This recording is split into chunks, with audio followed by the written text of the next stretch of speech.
Finding the right capture card for your setup and budget can be a challenge. One quick Google search and there's no shortage of people asking if a certain capture card will be good enough to get them started, or if one brand will be just as good as another brand. Sure, you could grab an Elgato or Avery Media card, but if you're not sure streaming or spending the time making scripted content will really be a full-time thing, spending around $200 on a capture card can seem a bit crazy. If you're not just looking to stream 1080p 60 from the latest console, that can also be an issue. Your setup may need the card to recognize your Super Nintendo plugged into your RetroTink 2X Pro, for example. And as another example, in recent years, I often default to Mac since I use them for work, so that has been a challenge for me in the past.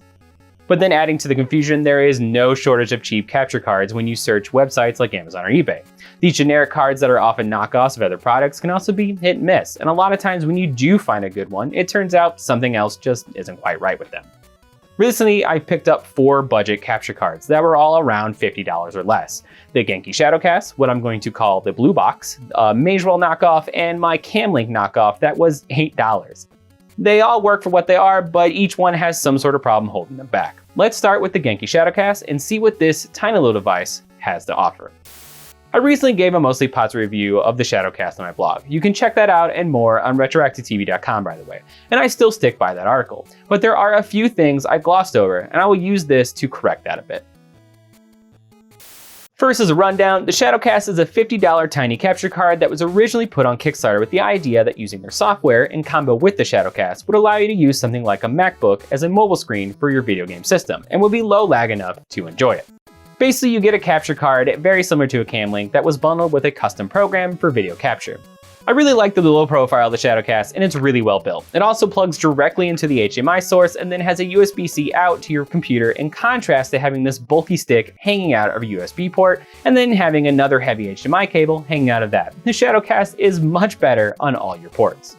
Now the problem is, yes, despite all this push that this is USB-C and works with all your other programs, it's still only USB 2.0, just like the original CamLink. So your CPU will take more of a beating as the speed of the data is just much slower, and in 2021, it's a bit of a problem.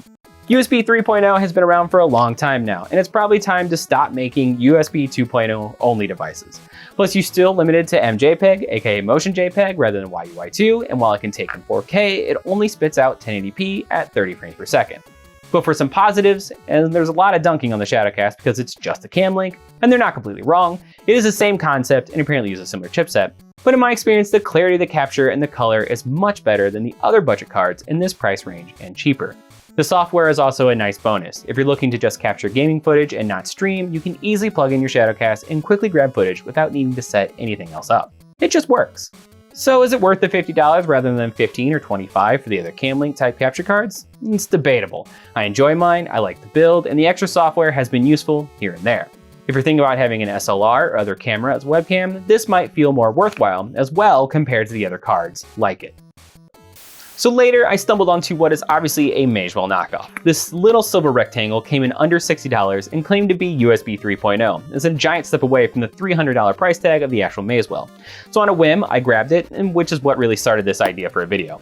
It came with HDMI cable and a USB 3.0 cable as well, and it does not have any pass-through just like the Magewell, so you will need an HDMI splitter. Surprisingly, this is actually USB 3.0, they didn't lie, and offers both the jump and speed that comes with that and YUY2 rather than MJPEG, and you get a little less CPU usage with a better capture.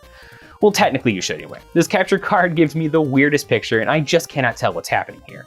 My buddy Austin described it as analog mixed with RGB, and that's not a bad take on what's happening here. There's a lot of fuzz and clarity loss, like I'm capturing using something like S-Video into my old Elgato HD, but with the crisp, sharp pixels of upscaled RGB. You can really see it in text like the menu of my EverDrives and any large color bars, especially gray. You can see all the noise moving in there. Also, color's just not that great either. Blue skews purple, yellow has too much green, and if there's any gray in the white, it really focuses in on those gray tones. I was really excited that this could use YUY2, and for the price was actually USB 3.0, but it just doesn't cut it. I've tried full color, partial color, 701, 601, blah blah blah, MJPEG, YUY2, as well as settings in my RetroTink 5X, and nothing seems to change the color and noise issues. Honestly, I have a sneaking suspicion that this is a capture card that actually only goes to 720p and it has a messy upscale to 1080p. It tends to default to 720p whenever I go into the settings. I also had a bug where randomly it was only sending a tiny bit of my audio through during the stream, giving me lots of bleeps and bloops instead of actual audio. I had to hurry up and figure out why, and changing all my monitoring settings suddenly made it work. It has happened twice now. It's not just a random glitch. Honestly, I would just avoid this one, and probably any others on Amazon and AliExpress that look like it. Next, we have that blue box that is very similar, if not the same capture card recommended by Voltar in a video in 2020. After some help from a friend, shout out to UberDisco, I was able to find another listing with this thing in black or blue. This is a super weird capture card. It has HDMI pass-through, which I doubt is great, and USB 3.0 out. But it also has a 5-volt USB plug and a mic input, and the 5-volt power seems pointless. I've never needed any external power while using it. Now here's the kicker. This is also not USB 3.0. It is 100% just a 2.0 plug painted blue, and the top of the box is a dirty liar. So don't expect any better transfer speeds, and yes, you're stuck to MJPEG. In case you're wondering, no. Plugging the power does not change the speed of the capture card. In fact, it seems to confuse the card, and I often had it not function when plugged in with a power cable. Almost like my computer thought it was supposed to be sending data to the other USB cable. My computer just didn't recognize it with 5-volt plugged in. As an upside, the quality of this is good, and honestly better than the Magewell Knockoff. Colors seem good, there isn't a lot of noise, and it can take a large number of resolutions. There isn't really a lot to talk about with this one. There's just not what was advertised, so honestly, you'd probably be better sticking off with a CamLink clone. Speaking of, the last capture device for this video is my CamLink clone from Y&H Video. I've actually used this a few times to capture footage for my videos, and it works perfectly well, and it cost a whopping $8 on eBay with free shipping. Now, despite the blue connector, it is also only USB 2.0. In fact, from my research, any of these little clones that say 3.0 are almost guaranteed to be 2.0. So yes, only MJPEG, and while it can take in 4K, it only spits out 1080p at 30 frames per second. Now, it's hard to fault the little device. It was $8 after all. It takes a lot of resolutions, and the video is clean. The only issue on this one is color. Red is kind of hot here, so be ready to do a little color correction. But honestly, it's way better than the Magewell Knockoff. I'm still annoyed that ended up being the worst of this bunch. Generally, all these CamLink wannabes are the same on the inside. So it's really down to luck of the draw if it's good or terrible for some reason or another. But for between $10 and $20, it can certainly be worth the gamble. They're all over Amazon. So before the conclusion, let's look at some of the side-by-side comparison footage real quick.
So honestly, the only two worth it here are the YNH and the Shadowcast. Now, should you spend $50 on the Shadowcast or just go for any CamLink knockoff that's half or left the price?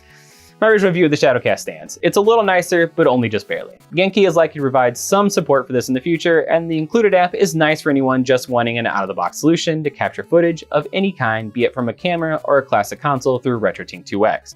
But if you don't want to spend that extra cash, the cheap knockoffs tend to be perfectly fine for less than half the price. So that's all for this episode of RetroActive. Let me know if you like these type of videos in the comments below, and if you have any questions, I'll try my best to answer them. Thanks so much for watching, like, sub, all that kind of stuff, and I'll see you next time.